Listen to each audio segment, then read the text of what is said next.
दुखों से दुखी होकर के सुनीति आज झोपड़ी से निकल करके चली जंगल की तरफ मरने के लिए। प्रभु अब मरने के सिवा कोई दूसरा रास्ता नहीं है मेरे पास।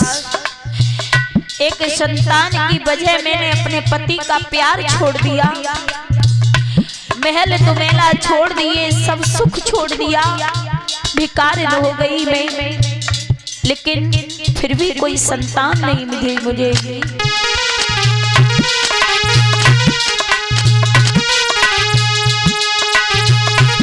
अरे दुख की मारी माता, अरे झोपड़ी से बाहर कढ़ी आई,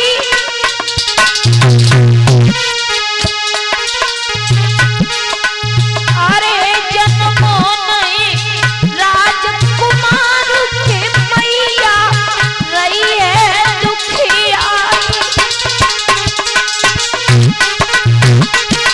जन्मों नहीं राजकुमार के मैया रही है दुखी आई।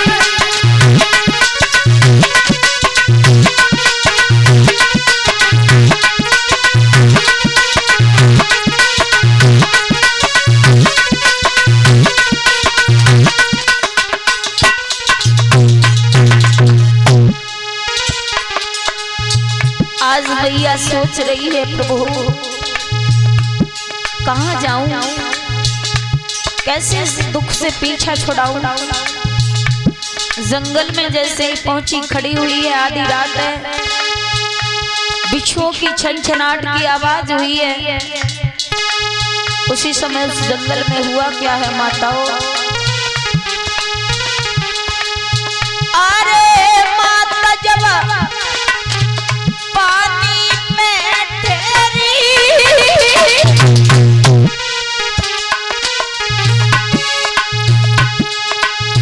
अरे माता जब जंगल में ठहरी,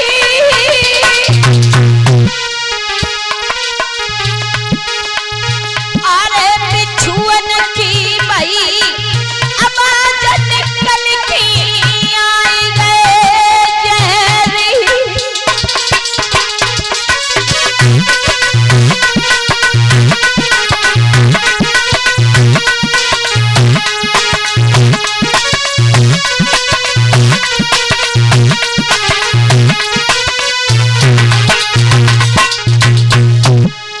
सुनीति मैया जब जंगल में खड़ी हुई,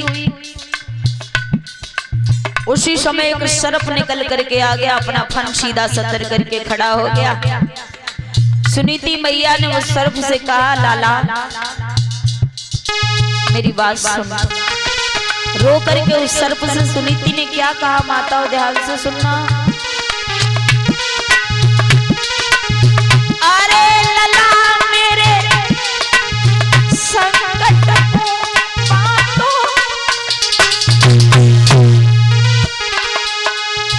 अरे कुमार मेरे संकट को बांटो,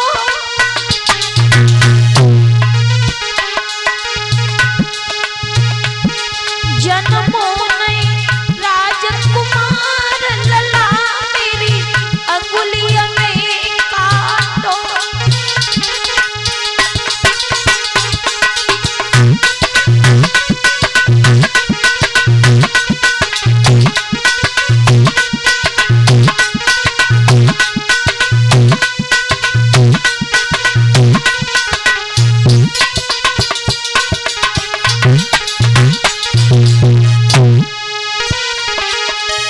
सुनीति मैया ने कहा है, लाला मेरे एक भी पुत्र पैदा नहीं हुआ, आप मेरे संकट में मेरे सहारे बन जाओ और मेरी अंगुली में काट लो। अब इस दुनिया में मैं जीना नहीं चाहती हूँ।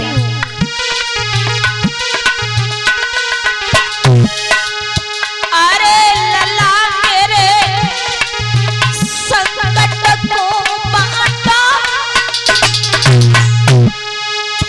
अरे जन्मों नहीं एक लला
एक वर्ष होता हो, सुनीति जंगल में रोई है। सुनीति मैया जंगल में आज खड़ी हुई, सर्प से कहा तुम्हारा ध्यान रखना। सर्प समझ गया। देखिए वो कहने को तामसी जीव होते हैं, बोल नहीं पाते पर समझते सब हैं। सर्प हमें जब तक नहीं काटता है, जब तक हम